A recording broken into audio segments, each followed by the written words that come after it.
In this video, we're going to reveal why a relatively unknown city in Eastern Europe is the party capital of the world. Belgrade, Serbia's dynamic capital, sits at the confluence of the Sava and Danube rivers, a strategic location that has shaped not just its turbulent history, but also its evolution into one of Europe's most vibrant nightlife destinations. The roots of Belgrade's entertainment culture run deep, intertwined with centuries of cultural mixing, resilience through conflict, and an unshakable spirit of revelry that persisted even in the darkest times. The story begins in 1522, when Belgrade saw the opening of its first kafana, a traditional Serbian bistro that would become the cornerstone of the city's social life. This establishment, opened just a year after the Ottoman conquest and remarkably 33 years before Istanbul got its first such venue, served Turkish coffee and marked the beginning of Belgrade's reputation as a gathering place. These kafanas would evolve to become more than just coffee houses. They transformed into the central hubs of the city's political, cultural, and social life. By the 18th century, under Austrian rule, Belgrade's nightlife began to take on a more European character. The Austrian governor, Charles Alexander, Duke of Württemberg, abolished all taxes on drinking establishments, leading to a boom in entertainment venues. The city soon boasted over 140 kafanas and pubs in the German section alone, with another 200 in the Serbian sector. The German establishments primarily served beer, while their Serbian counterparts specialized in wine and rakia, local brandy. This period also saw the establishment of 4 breweries between 1717 and 1723. The Duke organized elaborate balls in his palace, though these events often highlighted the social divisions of the time. While the aristocracy attended these formal gatherings, common citizens were sometimes forcefully brought to the balls and required to pay high entry fees, often serving as entertainment for the elite. These lavish events featured exotic delicacies like caviar, octopus, salted herrings, fried pigeons, and imported wines, a stark contrast to what ordinary citizens could afford. The 19th century marked a golden age for Belgrade's kafana culture. These establishments became the city's first democratic spaces, requiring no special invitation or membership, a significant development in a society marked by strict social hierarchies. By the end of the century, some streets like Makedonska had 40 houses, of which 22 were kafanas. Each establishment developed its own character and clientele. Some catered to craftsmen, others to farmers and traders, while some became informal headquarters for political parties. The kafanas served multiple functions beyond mere entertainment. They were the first public places for drafting contracts and merchant treaties, hosted the first banks, exchange offices, and even the Belgrade Stock Exchange. Every guild had its own kafana, making these establishments crucial to both the city's economy and its social fabric. Many of these venues had jovial names that reflected their character, like Kod Pochapani Gacha at Torn Knickers, or Sedem Schwaba, 7 Swabians.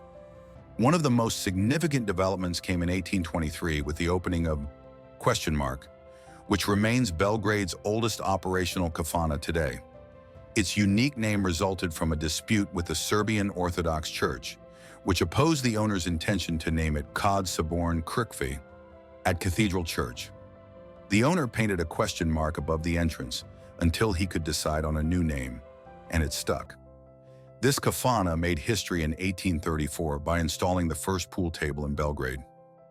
The late 19th century saw the emergence of Skadarlia, Belgrade's Bohemian quarter that would become synonymous with the city's artistic and cultural life. Following the closure of the famous Dardanelli kafana in 1901, many artists and intellectuals migrated to Skadarlia, establishing it as the new center of Belgrade's Bohemian culture. Soon, the narrow cobblestone street was home to numerous renowned kafanas like Trisha Shira, 3 Hats, Dva Jelena, 2 Deer, and Zlatni Bokal, Golden Pitcher. As the 20th century dawned, Belgrade's nightlife began to westernize while maintaining its distinct character. New hotels with popular restaurants emerged, such as Splendid, Astoria, Union, and Palace. These establishments offered a more sophisticated entertainment experience, featuring German and French singers, magicians, and other performers. However, the social divide remained evident.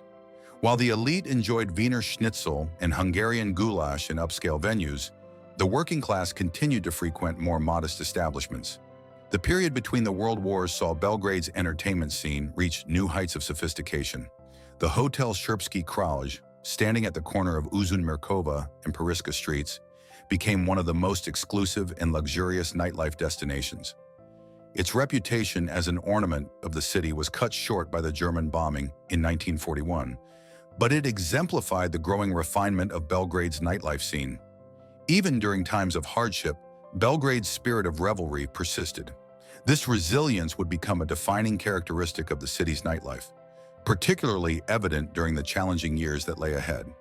The city's ability to maintain its vibrant social scene through centuries of political upheaval, war, and social change laid the groundwork for its eventual emergence as a global party destination. Through it all, kafanas remained the soul of Belgrade, serving as more than just places to drink and dine.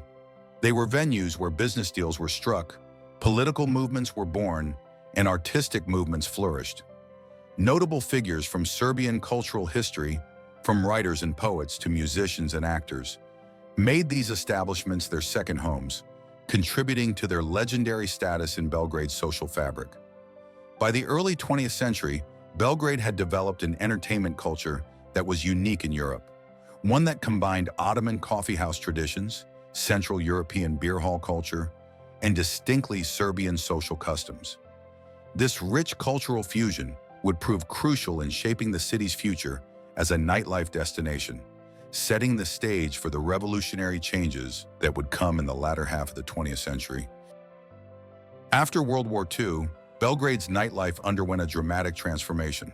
The city had been heavily damaged, its population halved, and it took time to rebuild both its infrastructure and its entertainment scene. The immediate post-war period saw a dwindling of traditional nightlife as the new communist regime brought significant social changes. However, this would prove to be merely a temporary lull before an unprecedented explosion of nightlife culture. The 1950s marked the beginning of a new era in Belgrade's entertainment scene. While traditional kafanas survived, new types of venues began to emerge. Sports clubs and stadiums became unexpected centers of nightlife, with venues like Mladi Prolator, Sinjelic, Obilic, and Stadion, attracting crowds that often included prominent athletes. Along the riverbanks, particularly in Zemun, fishermen's kafanas developed their own unique atmosphere and loyal following. A significant shift occurred in the mid-1950s with the opening of Lotus Bar in Zmaj Street.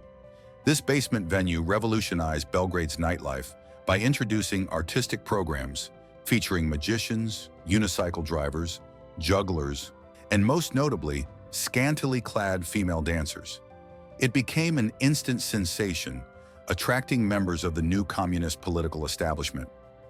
The 1960s brought rock and roll culture to Belgrade, marking a fundamental shift in the city's nightlife.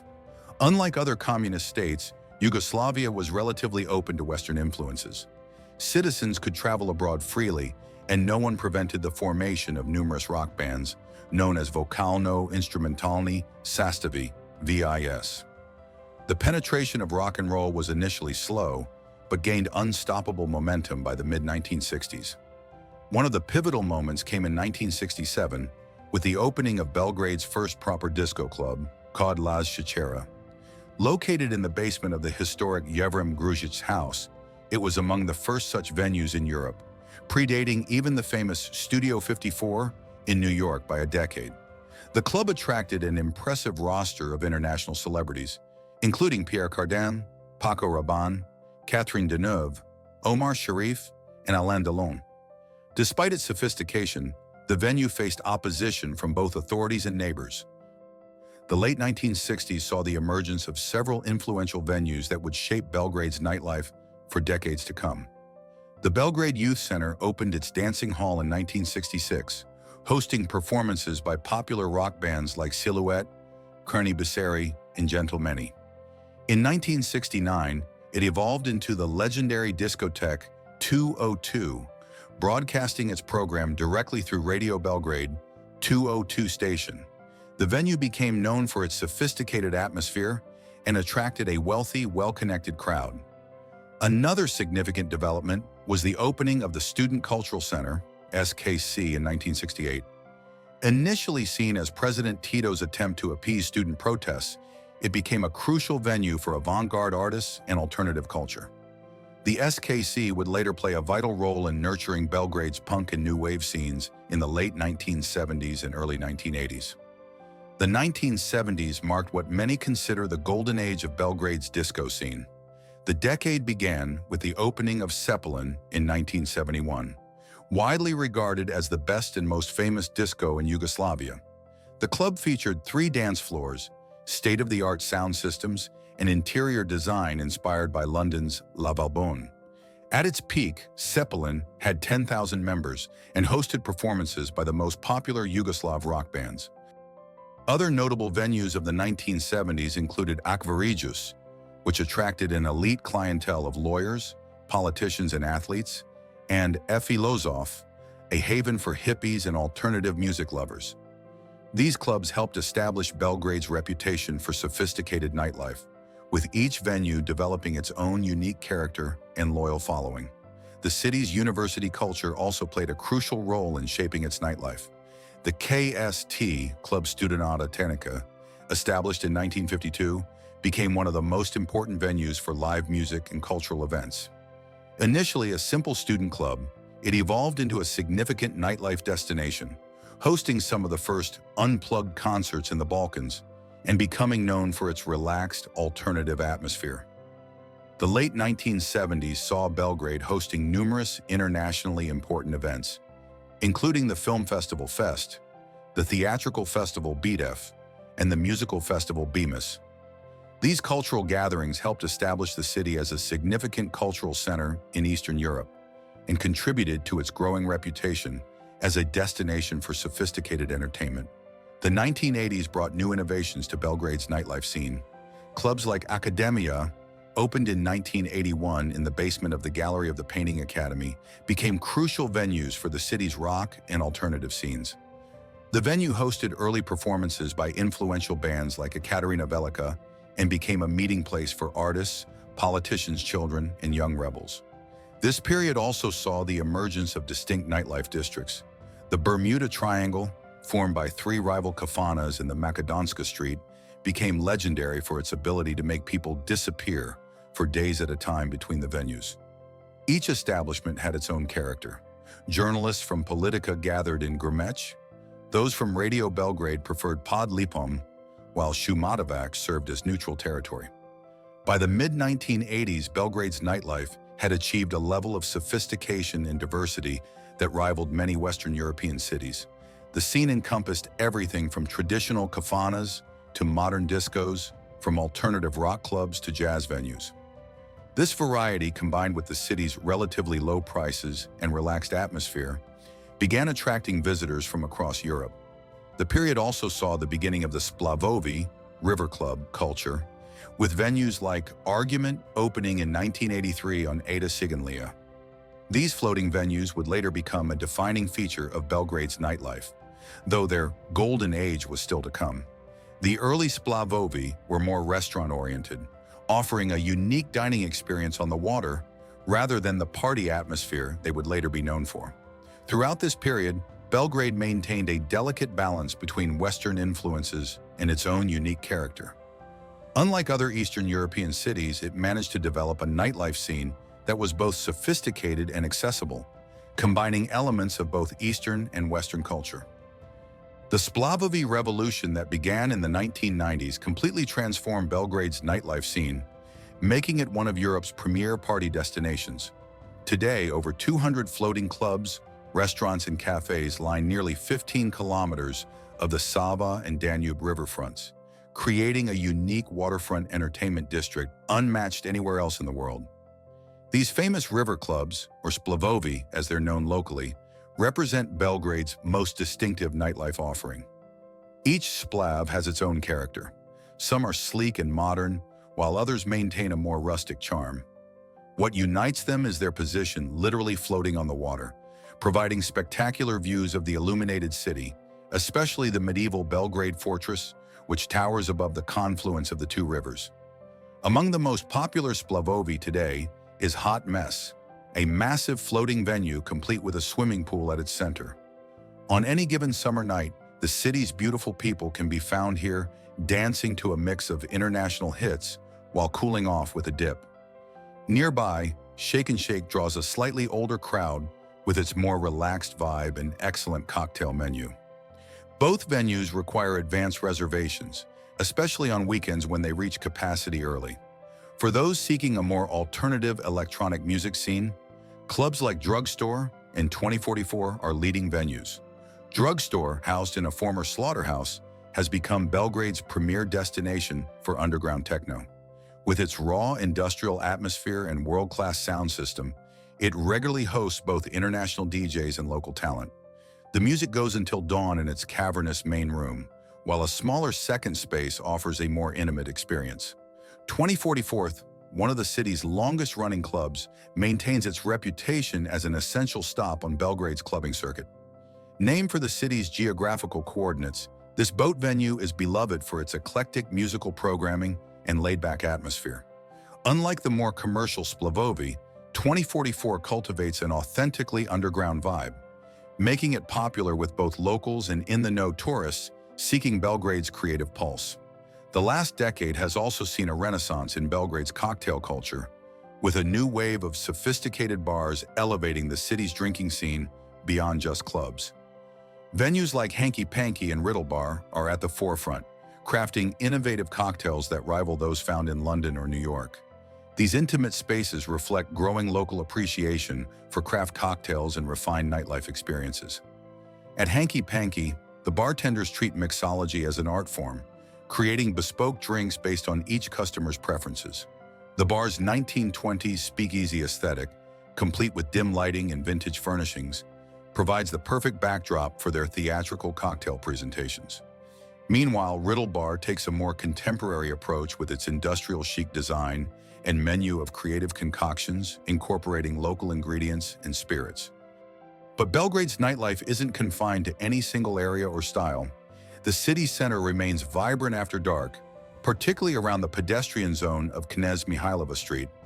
Here, venues like Klub Književnika continue the tradition of Belgrade's intellectual cafes, hosting writers, artists, and musicians just as they have for decades.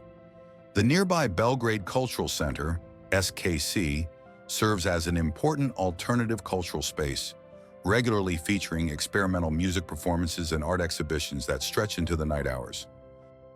The Savamala district has emerged as another nightlife hub, particularly popular with the creative class and young professionals. What was once a rundown industrial area has been transformed by venues like KC Grad, which combines a cafe bar with exhibition space and a dance floor. On weekend nights, the surrounding streets fill with people moving between its various bars and clubs, creating an atmosphere that's been compared to Berlin's trendy neighborhoods. One constant in Belgrade's ever-evolving nightlife remains the kafana tradition. While many historic kafanas have closed or been modernized, venues like Diva Jelena, Intrisha Shira, and the Bohemian quarter of Skadarlia maintain the authentic atmosphere of Old Belgrade. Here, live traditional music accompanies hearty Serbian cuisine and rakia late into the night. These establishments provide a crucial counterpoint to the electronic music and cocktail scenes, preserving cultural continuity while accommodating contemporary tastes. The diversity of Belgrade's current nightlife reflects both the city's rich history and its position as a cultural crossroads. Unlike more regulated European capitals, Belgrade maintains a permissive approach to nightlife that allows for organic development and experimentation. Venues can stay open as late as they wish, and new concepts regularly emerge to keep the scene fresh and exciting. This freedom has helped make Belgrade increasingly popular with international visitors seeking unique nightlife experiences. The relatively low prices compared to Western European destinations add to the appeal, though the focus remains on quality and creativity rather than mass tourism. Many venues maintain strict door policies and reservation systems to preserve their distinctive atmosphere and prevent overcrowding. Transportation options have expanded to serve the thriving nightlife scene. Taxi services are plentiful and affordable, while ride-sharing apps provide another reliable way to move between venues. The completion of the Belgrade waterfront development has improved access to the splavovi, though some argue the project's modernization threatens the authentic character of the riverbank nightlife. Safety has also improved significantly since the turbulent 1990s, when criminal elements exerted considerable influence over the nightlife scene. Today, most popular venues employ professional security staff and maintain good relationships with local police. While certain areas still require common-sense precautions, Belgrade's nightlife districts are generally welcoming and secure for both locals and visitors. The city's reputation as a party destination has been further enhanced by its growing festival scene. Events like Belgrade Beer Fest and Belgrade Music Week bring additional energy to the summer months, while smaller boutique festivals showcase specific genres throughout the year. These gatherings complement the regular nightlife offerings and attract international audiences. Looking ahead, Belgrade faces the challenge of balancing commercial success with cultural authenticity. The popularity of the splavovi has led to increased regulation and oversight, while rising real estate prices threaten some smaller venues. However, the creative spirit that has defined Belgrade nightlife for generations remains strong, continually finding new forms of expression. This resilience is perhaps best exemplified by how quickly the scene rebounded from pandemic-related restrictions. While many European cities saw permanent venue closures, Belgrade's nightlife emerged largely intact, adapting to new circumstances while maintaining its essential character. This adaptability, combined with the city's unique mix of tradition and innovation, suggests Belgrade will remain one of Europe's most dynamic nightlife capitals for years to come. As dawn breaks over the Danube, countless parties across Belgrade begin to wind down. Some revelers make their way to traditional bakeries for fresh burek, while others continue at after-hours venues. In these moments, the city's reputation as a place that never sleeps feels well-earned. From the floating clubs on its rivers to hidden cocktail bars and historic kafanas, Belgrade offers a nightlife experience that's both distinctly local and increasingly international in scope. If you enjoyed this video, don't forget to like, subscribe, and hit the bell so you won't miss any future content. Thanks for watching, and I'll see you next time.